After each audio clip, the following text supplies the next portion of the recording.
ปลูกผักในเฮือนห่มแม่นเทคนิคนิเวศกสิกรรมหนึ่งที่ชาวกสิกรนิยมใช้เพราะว่าสามารถปลูกผักได้ตลอดปีอย่างใดก็ตามเฮือนห่มบางจำนวนหนึ่งบ่มีฝาแอมและบ่สามารถเลี้ยงสัตว์ใส่ได้เฮือนห่มแบบนิเวศกสิกรรมสามารถตอบโจทย์ในการนำใช้พื้นที่อย่างสมค่าโดยมีการเฮ็ดหนานแบบยกซึ่งสามารถเลี้ยงสัตว์ใส่ก้องลางของหนานมูลสัตว์สามารถนำมาเป็นฝุ่นใส่หนานพักและเศษพืชนำมาเกลือสัตว์ได้นอกจากนั้นการแอมฝาด้วยผ้ามุ้งยังช่วยป้องกันบ่ให้แมงไม้ศัตรูพืชเข้ามาทำลายผลผลิตบ่ต้องใช้ยาฆ่าแมงไม้เฮือนห่มแบบนิเวศนี้เป็นการนำใช้พื้นที่อย่างมีประสิทธิผลหมุนใช้สิ่งเศษเหลือจากการปลูกการเลี้ยงโดยปราศจากการนำใช้สารเคมีดีต่อชาวกสิกรและสิ่งแวดล้อม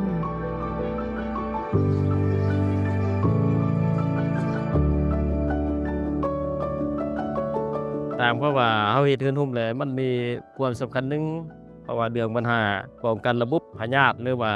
ป้องกันระบบแมงหั้นนะมันมีข้อดีอันหนึ่งเพราะว่าเฮาปลูกแล้วฤดูแล้งฤดูฝนก็ได้หั้นนะแต่ว่ามันบ่ได้2อย่างซะอยู่ทางเทิงเฮาปลูกผักทางลมเฮาเลี้ยงเป็ดและเฮาปลูกเก็บจังซั่นแล้วเฮาสามารถเป็นทุนให้เฮาได้ต่อไปหั้นนะเฮาจะเก็บนั้นเศษดังกล่าวหั้นพอได้มาใส่ผักสวนครัวเฮาคือเก่าหั้นน่ะปึบแล้วทางโครงการมาให้ก็ให้อยู่จำนวน50ปลายตัวได้ซุก่อนเด้1เฮาเบิ่งแย่งมันก็สะดวก2มาแล้วให้อาหารการกินมันแบบว่ามันบ่ได้กินซ่าๆหั้นนะเฮาอาจสามารถคุ้มครอง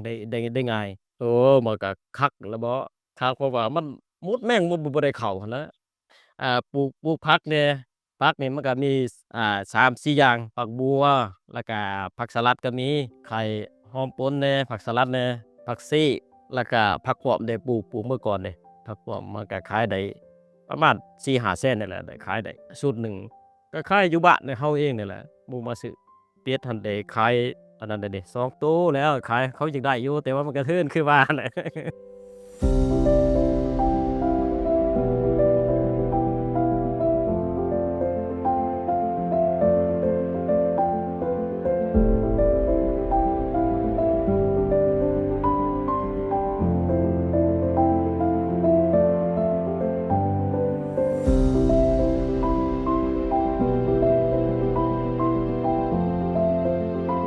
ตามโครงการเพิ่นก็ว่าแนะนำว่าให้ทดลองเบิ่งว่าเลี้ยงสัตว์ปลูกพังก็มาเลี้ยงเบิ่งนี่ก็คือมีดีอยู่เลยมีดีมันว่า1เนื้อที่เฮาน้อยเดียวแต่เฮาได้2อย่างอย่างที่1เฮาก็ขายผักเป็ดใหญ่เฮาขายเป็ดนี่มันได้2อย่างถ้าเฮาเฮ็ดอย่างเดียวนี่สมมุติว่าเฮ็ดห่านจังซี่นี่เราปลูกอยู่ดินเนาะแต่เฮือนโฮมอยู่หักแต่อยู่ดินถ้าอยู่ดินแล้วบัดนี้สิเลี้ยงเป็ดไปปลูกอีกตัวนั้นเนื้อที่หลายกว่าทุนหลายกว่าแต่ตัวนี้นี่ได้2อย่างนี่ทุนน้อยเดียวแต่ได้2อย่างนะเฮ็ดมาก็ได้มีผลประโยชน์พอสมควรดีกว่าปลูกอยู่ลุมดีบ่ว่าศัตรูพืชมันบ่ได้มักทำลายเพราะว่าเฮือนนี่เฮาฮดนี่มื้อนี้เฮาฮดนี่มื้ออื่นเฮาบ่ฮดก็ได้มื้อฮดก็ได้นี่นานตัวนี้นี่ปลูกบัวเพราะหอมป้อมนี่จนสูงสำพักบัวเฮาปลูกอยู่ดินนั่นซ้ำว่าเดือนหนึงได้ขายบัดเฮือนโฮมนี่บ่ถึง17-18ได้ขายแล้วปลูกมานี่บ่2เดือนเลยเด้วันที่27เดือน12บ่เริ่มปลูกได้ขาย2สุดเลยเด้ขายผักบัวแล้วก็ผักหอมป้อมก็มองรวมทั้งผักหอมป้อมผักอันนี้นี่ก็สิได้อยู่หม้องล้านกว่าๆนี่ล่ะโอ้ปีนี้ราคาตกต่ำแล้วมันต้นนะบัดนี้ราคามันก็ลงบัดมันอยู่สวนเฮามันก็ลงคือกันอีกแต่ก่อนได้สมมุติ70จังซี่มาลงได้นี่30 40เบิดตลอดยันว่าพุ่นอยู่ในดินสวนเฮามันจะจืดจะจางไปเลยนะก็อยากหันทิศบ่อยากเฮ็ดนะมีแต่อยากมาเฮ็ดอันนั้น1นี่สิลงมาขึ้นภูซุ่มปลูกผักเลี้ยงสัตว์บ่ต้องเฮ็ดอันนี้ดีกว่าสบายบ่เมื่อยอยู่ก็อยู่นำกันหมดครอบครัวลูกเมียลูกหลานอยู่นำกันเบิดบัดเป็นมันต้นนั่นแบ่งสมมุติลงทุนว่าสวนมันต้น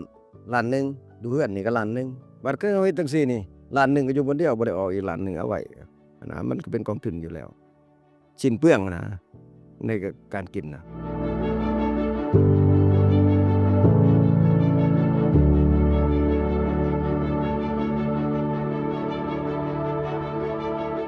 เฮือนห่มแบบนิเวศนี้